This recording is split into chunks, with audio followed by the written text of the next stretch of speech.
Hello friends, आपका स्वागत है आपके अपने चैनल पर। सबसे पहले चर्चा करेंगे आज की वोलेटिलिटी की, जो आई तकरीबन पौने 11 बजे। और तकरीबन पौने 11 बजे एक ऐसा मूव आया बाजार के अंदर, ऐसा लगा कि भाई साहब अचानक इतनी हैवी सेलिंग और ऐसे बड़े बास्केट्स के साथ जो है ऑर्डर लगे थे। और तकरीबन निफ्टी ऊपरी लेवल से जब क्रैक हुआ तो वो देखने लायक था।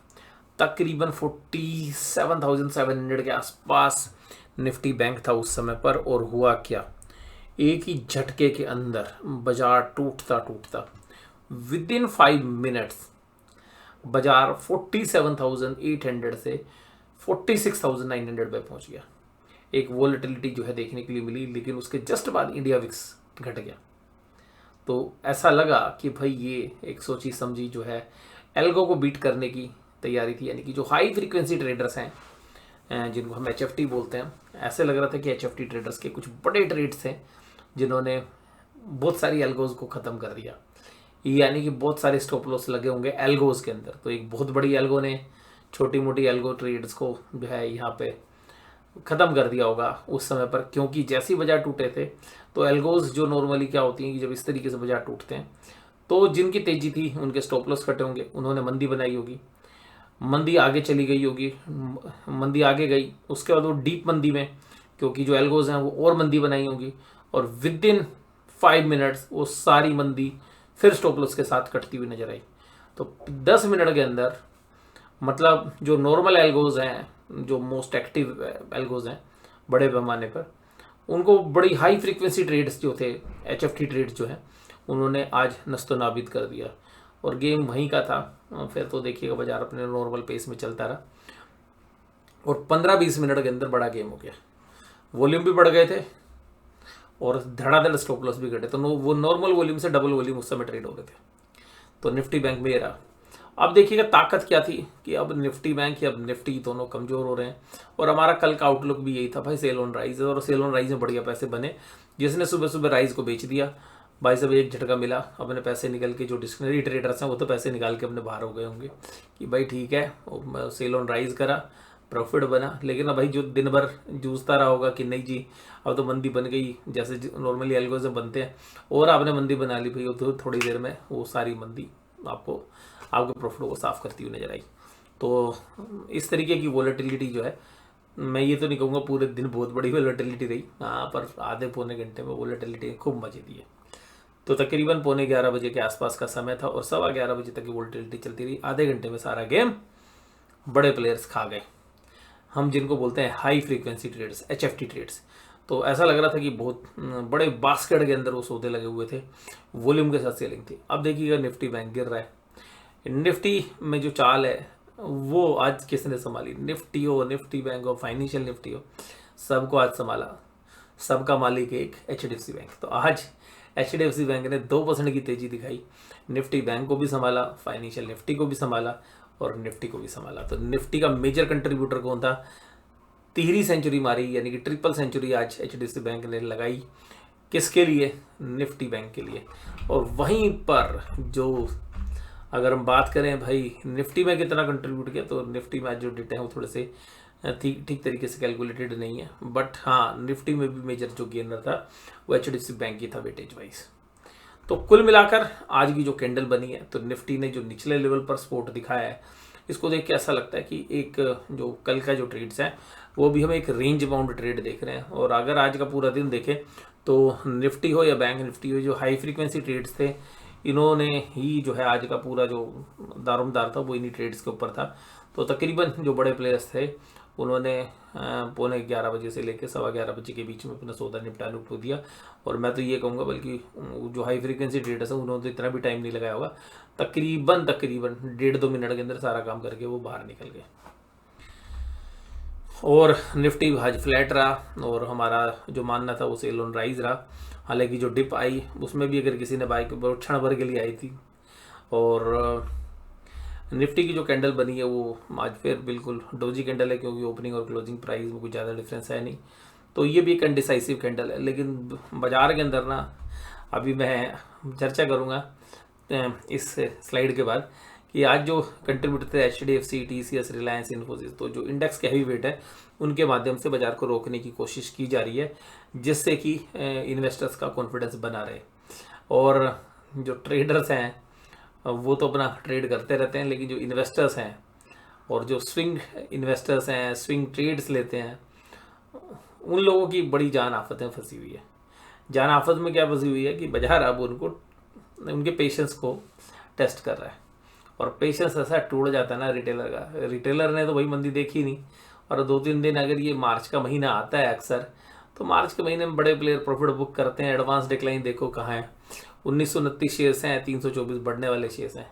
अब मोस्टली जो रिटेलर्स हैं उसके पास तो भाई डाइवर्सिफाइड पोर्टफोलियो होता है, थोड़ा सा लार्ज कैप होता है, कुछ मिड कैप होता है और ज़्यादातर स्मॉल कैप होता है, क्योंकि पैसे स्मॉल कैप में बन रहे थे तो सब लोग कहाँ पे हैं, स्मॉल कैप में। और हमारी चर्चा यही थी कि मार्च का महीना थोड़ा सा हो सकता है कि अभी ये पूरा ख़त्म नहीं हुआ, अभी स्मॉल कैप और मिड कैप में पेन रहेगा। और मैं पिछले 15 दिन से बात बोल रहा हूँ कि भाई मार्च के अंदर स्मॉल कैप और मिड कैप में पेन आएगा, और अभी पेन और आएगा।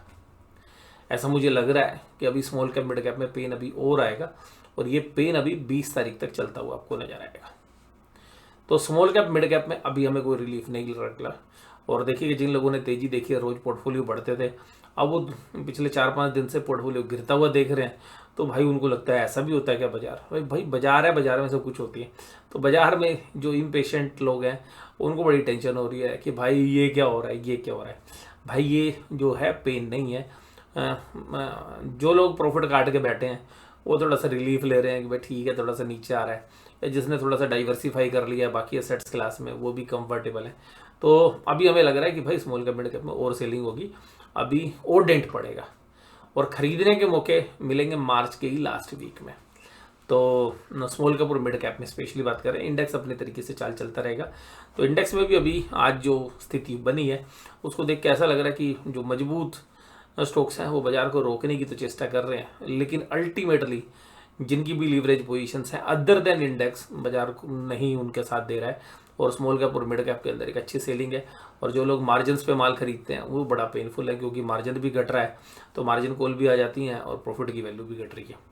तो यहाँ पे थोड़ा सा भी मुझे लग रहा है कि स्मॉल कैप मिड कैप से भी थोड़ा सा और दूर रहने का समय है, क्योंकि कुछ शेयर्स ऐसे हैं पोर्टफोलियो के जिनमें हमारा भी आज एक शेयर था जो 4-5% की कमजोरी के साथ ट्रेड कर रहा था। और स्पेशली जो है, हालांकि उसने रनअप अच्छा दिया पिछले 2 महीनों में, तो फिर भी जो है पेशेंस जो है वो इन्वेस्टर का जवाब दे जाता है। तो यहीं पे तो असली परीक्षा है। तेजी किसी से बिकती नहीं और मंदी खरीदी नहीं जाती। तो मुझे लगता है कि अभी मंदी खरीदने का समय आएगा, आने दो, बट अभी मुझे लगता है जल्दबाजी नहीं करनी चाहिए। अभी बाजारों के अंदर स्मॉल कैप मिड कैप में खरीदने का समय है, अभी थोड़ा सा इंतजार करना चाहिए। और अगर स्मॉल कैप और मिड कैप में भी जो इन्वेस्टमेंट है उसकी पहली किस्त अगर हम डालने की चेष्टा करेंगे 20 तारीख के बाद, तो अभी 5-7 दिन और तमाशा देखिए बाजार में, तो स्मॉल कैप मिड कैप में भी और पेन जो है अभी बचा हुआ है, और हो सकता है कि मंथली एक्सपायरी तक और अभी पेन जाए। इंडेक्स के मामले में भी हम अभी कोई ज़्यादा कंफर्टेबल नहीं, और अभी भी इंडेक्स में हमें सेल ऑन राइज लग रहा है, और बाजार जिस तरीके से रिएक्ट कर रहा है। और इसके साथ साथ अदानी एंटरप्राइज, ग्रासिम, सिप्ला, अदानीपुर जैसे शेयर्स कमजोर थे। निफ्टी बैंक में आज देखिएगा एक बहुत अच्छी राहत जो हमें दिखी, वो HDFC बैंक की वजह से मिली। तो नहीं तो निफ्टी बैंक का तो भाई आज की डेट में 47,000 टूट भी जाता। और जो एल्गोज में जो HFT ट्रेडर्स के जो सेल थे, अगर उनको भी अगर हम देखें तो वो अगर एक फॉलो अप सेल आ जाता तो फिर जो है तेजी वाले बहुत बुरी तरीके से फंस जाते, लेकिन आया नहीं, वहाँ से पुल बैक कर गया। अब अगर आज HDFC बैंक ने नहीं संभाला होता तो निफ्टी बैंक की हालत कुछ हो रही होती।